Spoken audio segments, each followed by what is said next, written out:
Le Barça a réussi à se sortir du piège du Celta de Vigo après un match médiocre, on peut le dire.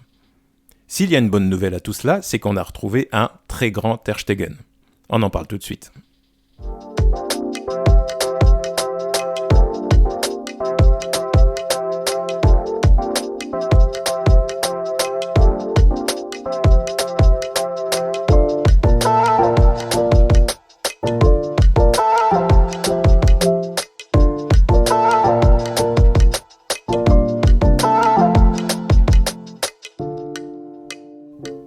Bonjour à tous, bienvenue sur Barça Today.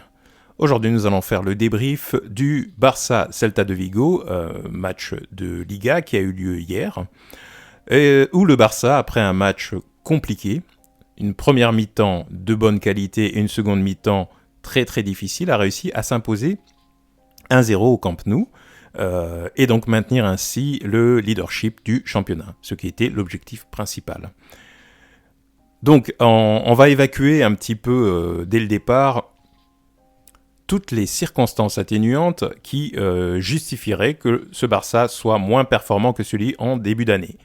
Premièrement, la pause internationale. On sait que les équipes qui sont dans de bonnes dynamiques, généralement, sont stoppées à cause de cette fichue pause internationale et reviennent généralement avec plus de difficultés.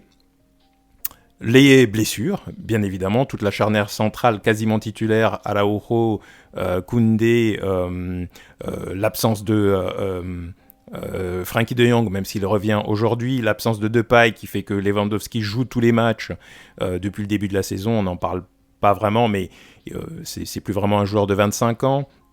Justement, le nombre de matchs qui s'accumulent pour le FC Barcelone tous les 3 jours à peu près, avec les effectifs, les organismes qui sont plus fatigués que la norme, et évidemment aussi le fait qu'il y ait beaucoup de joueurs qui ne jouent pas à leur poste. Je pense à Baldé qui joue à droite ce soir, je pense à Marcos Alonso qui joue en défense centrale, même s'il l'a dit en conférence de presse à plusieurs reprises que ce n'était pas son poste, il peut dépanner mais ce n'est pas son poste, cela dit il fait un bon match. Donc il y a un certain nombre de circonstances qui font que c'est normal qu'on ne retrouve pas le Barça au niveau de celui que l'on avait en tout début de saison. Voilà. Mais une fois qu'on a évacué cela, on ne peut que constater que le Barça a été plus que médiocre ce soir, notamment en seconde mi-temps. Alors on va commencer déjà à regarder les statistiques pour voir comment cette équipe a joué. Donc les stats générales, à la fin de la partie, on a une possession de balle de 57% pour le Barça, 42% pour le Celta de Vigo. Je dirais vraiment une première mi-temps extrêmement dominatrice pour le Barça, qui a complètement annihilé le Celta. On a eu très très peu d'attaques du Celta, aucun tir cadré quasiment en première mi-temps pour le Celta. Et un Barça par contre en confiance, qui déroulait son jeu et qui prenait son temps. Je les avais même trouvés très bons dans cette mi-temps. Je m'étais pris quelques notes en me disant il y avait de l'agressivité, beaucoup, un pressing qui a très bien fonctionné au début du match, un Gavi qui était très très bon, un vrai aspirateur à ballon, il récupérait tout, un Pedri qui était super bon. Mais bon, voilà, malheureusement, ça s'est dégradé par la suite. Donc, cette stat générale, donc, à la fin du match, donc, tir à peu près égaux, voilà, en sachant que le Celta a commencé à jouer en seconde mi-temps. On peut se poser la question d'ailleurs de savoir si c'était pas leur stratégie, comme font beaucoup d'équipes maintenant, j'ai l'impression, à savoir rester en arrière, ce qui m'a étonné du Celta. D'ailleurs, je me suis dit, tiens, c'est bizarre, je pensais qu'ils allaient être plus combatifs. Mais comme ça, laisser passer du temps, absorber les attaques du Barça. Comme ils savent que le Barça n'est pas une équipe qui va jouer en contre très rapide, ou c'est une équipe qui a tendance à prendre son temps et à jouer un peu au handball, donc ils savent que s'ils se mettent en nombre devant le gardien, dans la surface de réparation en tout cas, qui bloque le milieu, qui vont avoir beaucoup de chances d'arriver à la mi-temps, voire en seconde mi-temps avec un score d'égalité ou un score nul. Et ensuite tout donner en seconde mi-temps ou en fin de seconde mi-temps. Et j'ai remarqué que c'était un petit peu le principe, le pattern qu'avaient plusieurs équipes. Donc peut-être que le Celta a fait la même chose, ou le Barça était juste très bon en première mi-temps. Donc 5 tirs cadrés, 3 pour le Celta, donc des cartons jaunes des deux côtés. Et donc vous voyez qu'à la fin de la partie, on a vraiment des stats assez équilibré entre les deux équipes. 6 corners pour le Barça, 5 pour le Celta. Donc voilà. Beaucoup de... Je regarde les coups francs, là, on en a 16 pour le Celta de Vigo et 9 pour le Barça. Malgré tout, j'ai trouvé que le Barça était très agressif le long du match. Et ça, c'est le côté positif. Ils se sont vraiment battus sur tous les ballons. Ils ont fait des fautes quand c'était nécessaire. Beaucoup de fautes de Gavi. Ça m'étonne d'ailleurs je crois qu'il n'a pas eu de carton. Ce qui est vraiment étonnant. On peut parler d'arbitrage, on va en parler un petit peu d'ailleurs. Mais c'est vraiment étonnant qu'il n'ait pas reçu de carton. Et alors que Busquets a fait des fautes aussi. Enfin, tout le monde a fait vraiment beaucoup de fautes pour empêcher le Celta d'égaliser, notamment en fin de partie. Donc les stats offensives, ça résume un petit peu ce qu'on s'est dit, hein, à savoir les passes sont à peu près équilibrées, une mi-temps pour chacun, des occasions créées, 2 pour le Celta, 1 pour le Barça. Les centres réussis des deux côtés, les centres, Barça fait toujours beaucoup de centres, les Celta en a fait quelques-uns aussi en fin de partie. Les stats défensives qui sont intéressantes, qui illustrent aussi ce que je disais tout à l'heure, à savoir 17 tacles pour le Barça contre 12 pour le Celta. On n'a pas l'habitude à ce que le Barça soit aussi agressif. C'est vraiment ce que je retiens de positif, hein, dans ce match. C'est que malgré tout cela, on a des joueurs qui sont allés chercher dans les pieds du Celta et qui n'ont pas hésité à se battre. Les interceptions, en seconde mi-temps, on a perdu tous les ballons, hein, quasiment. On a réussi pratiquement pas à passer la ligne médiane. Donc voilà, c'était compliqué. Donc c'est pour ça qu'il y en a 15 pour le Celta et 8 pour le Barça. Des tirs bloqués, 6 pour le Celta, 1 pour le Barça. En tir bloqué, on entend, vous savez, ces frappes que l'on fait et puis que quelqu'un bloque, généralement un défenseur devant le gardien ou ce genre de choses. Là, en seconde mi-temps, c'est un miracle si on ne prend pas de but. Il y a les défenseurs qui se sont opposés, mais il y a aussi Ter Stegen qui a fait un très bon match. Les récupérations, 20 récupérations pour le Barça, 13 pour le Celta, 14 duels aériens gagnés pour le Barça, 13 pour le Celta, 51 duels remportés, 48 pour le Celta. C'était assez équilibré, mais en règle générale, c'est une partie des statistiques où l'on est généralement moins bon au Barça. Là, on a été très bon, donc tant mieux, et c'est ce qui nous permet d'ailleurs d'avoir un score victorieux malgré tout. La composition de l'équipe, des surprises, comme je l'ai dit en préambule. Ter Stegen au but, certes, mais Jordi Alba à gauche et Baldé à droite. C'est la seconde fois, je pense, que Xavi fait ça, ou la troisième fois où il teste comme ça Baldé à droite. J'aime pas trop ça. Je comprends que ce soit aussi une garantie pour lui. Je comprends que Sergi Roberto n'est peut-être pas disponible, alors qu'il va jouer du coup contre le Milan et qu'il sait que Sergi Roberto ne peut pas enchaîner 2 matchs dans la semaine. C'est possible, je ne sais pas quelle est la raison, mais en tous les cas, ce qui me gêne là-dedans, c'est que défensivement, ça peut faire le boulot, même s'il est sur son mauvais pied systématiquement Baldé, et donc c'est compliqué pour lui. Mais bon, comme il est jeune, il peut compenser avec sa vitesse, sa puissance. Le seul souci, c'est qu'offensivement, il est inutile Baldé quand il est dans ce côté-là. C'est quasiment un gaucher exclusif. Hein. C'est compliqué pour lui de centrer. On le voit à chaque fois que dès qu'il déborde, il l'a fait un peu en début de match, avec Rafinha qui lui met en profondeur, c'est difficile de centrer du pied droit pour lui.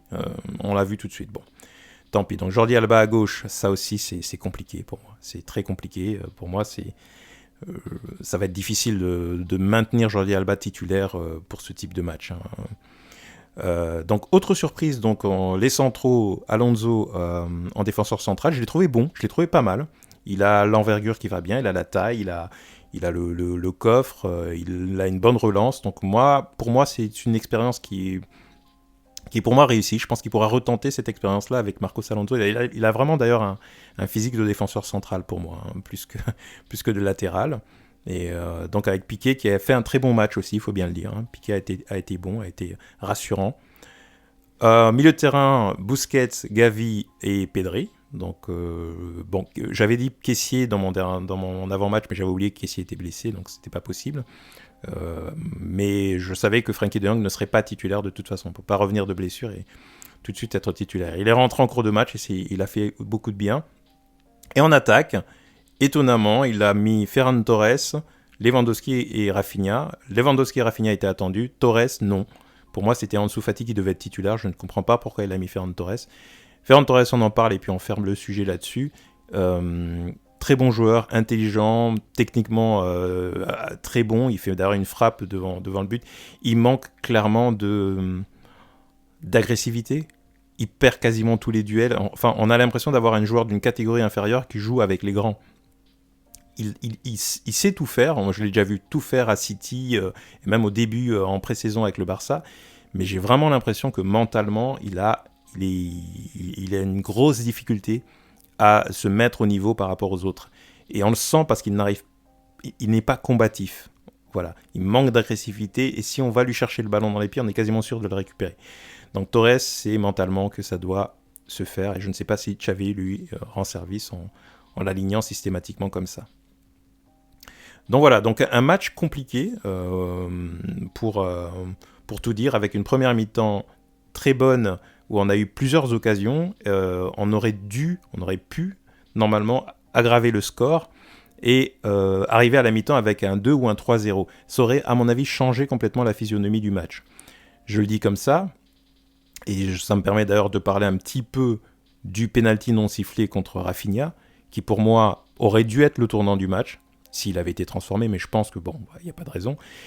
Généralement, quand on a un penalty, il y a plus de chances de le transformer quand même que de le rater. Et que si on arrive à la mi-temps à 2-0 ou à 3-0, parce que Lewandowski a une occasion aussi, une tête au point de penalty, Rafinha a lui-même une très bonne frappe en dehors de la surface que le gardien repousse à peine. Il a vraiment une bonne frappe, Rafinha. Il faut qu'il frappe plus pour le coup. Lui doit frapper plus en dehors de la surface de réparation. Et Ferran Torres aussi a une occasion. Si on arrive à la mi-temps et qu'on arrive à distancer le Celta de 1 ou 2 buts, je pense que ce n'est pas la même physionomie de match en seconde mi-temps. Et c'est notre problématique, c'est la problématique du Barça, c'est de ne pas... Quand le Barça arrive à aggraver le score très vite, il déroule. Dès que ça devient difficile et qu'on arrive en seconde mi-temps toujours avec un but d'écart, on voit ce qui se passe. L'équipe en face s'enhardit et commence à essayer de chatouiller les chevilles du Barça et remonter. Et généralement, ils y arrivent. Donc voilà. Et du coup, l'arbitrage a quand même une importance parce qu'il y a pénalty. Clairement, tout le monde l'a vu. Ça me paraît tellement évident que Rafinha exagère le geste ou pas. Ça n'a absolument aucune espèce d'importance. Si ça, ce n'est pas pénalty, je ne comprends pas ce qui est pénalty réellement. Et ça commence à faire beaucoup, même si Xavi ne va pas en parler, n'a pas voulu en parler en conférence de presse. Ça commence à faire quand même pas mal d'erreurs d'arbitrage qui auraient pu avoir des conséquences importantes. Donc voilà, là pour le coup, si on met le penalty, je pense que ça oblige le Celta très rapidement à commencer à ouvrir le jeu, et il y a de la nervosité, etc. Et je pense que le Barça aggrave le score. Donc c'est pas n'importe quoi, je veux dire, on peut pas ne pas le considérer, ce genre de choses. Donc voilà, donc ça concerne effectivement les erreurs d'arbitrage. Je voulais terminer sur le point pour moi le plus important, c'est le niveau de Ter Stegen. Voilà, le niveau de Ter Stegen est juste hallucinant depuis le début de la saison. Je pense qu'on ne prend qu'un but en Liga en tous les cas.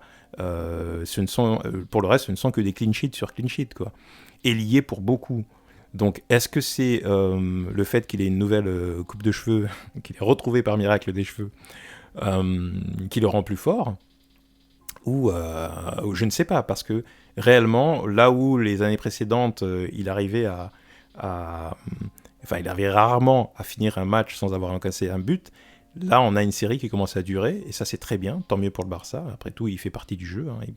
Et il a même empêché Iago Aspas de marquer. Donc fin de la malédiction, puisque Aspas c'était un peu son jardin. Je crois que le gardien contre lequel il marquait le plus, c'était Ter Stegen, donc c'est comme une petite anomalie. Ter Stegen est bien. On a eu une petite frayeur là, au cours du match, là, il y a une petite douleur, mais il est plutôt bien. Je regardais son jeu de pied, il a de très bonnes relances en général, mais il prend beaucoup de risques, donc ce qui fait que de temps en temps il se rate, c'est normal, mais on prend beaucoup de risques, donc forcément on a plus de chances de se rater. Si on ne prend aucun risque, on ne fait que dégager, c'est sûr qu'on ne risque pas de donner le ballon à l'adversaire. Le jeu du Barça, c'est les risques, c'est la sortie de balle, donc voilà, il le tente.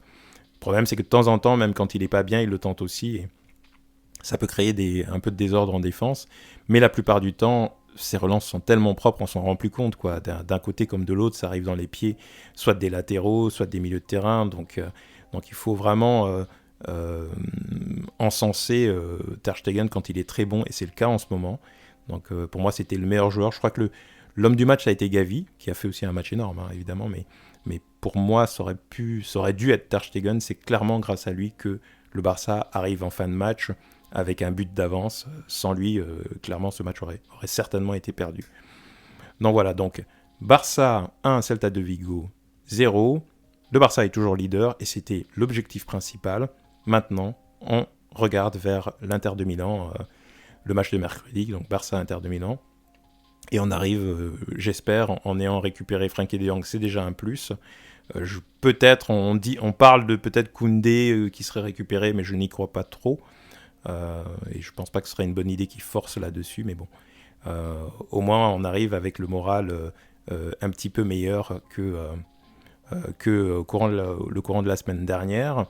Le contenu du match, pour moi, ne m'inquiète pas plus que ça. Évidemment qu'il faut faire les deux mi-temps identiques, mais on ne peut pas, comme j'ai cité tout un tas de circonstances atténuantes en début de vidéo, et on ne peut pas les balayer comme ça en disant bah oui, mais non, il faut jouer. Non, c'est pas vrai. Ce sont des êtres humains, il y a plein de choses. Et ils avaient certainement aussi en tête le match de mercredi, même si le coach dit que il faut rester focus et prendre les matchs les uns après les autres. C'est impossible de ne pas avoir le match de Ligue des Champions de mercredi dans la tête quand on joue ce dimanche. Donc voilà, donc on espère effectivement qu'on verra plutôt un Barça de la première mi-temps mercredi plutôt qu'un Barça de la seconde mi-temps. Dites-moi ce que vous en pensez dans les commentaires, likez la vidéo, abonnez-vous si vous ne l'êtes pas encore, on est tout proche des 3000 abonnés. Donc pour ceux qui regardent la vidéo, qui regardent régulièrement les vidéos sans vous abonner, un petit coup de pouce, pas que pour liker, mais aussi pour vous abonner, ça aiderait pas mal la chaîne, ça nous permettrait de passer ce cap de 3000, et ce serait super. Encore une chaîne du Barça qui grossit, qui grandit, et qui nous permet d'avoir un espace de discussion pour notre équipe préférée. Je vous dis à très bientôt sur Barça Today.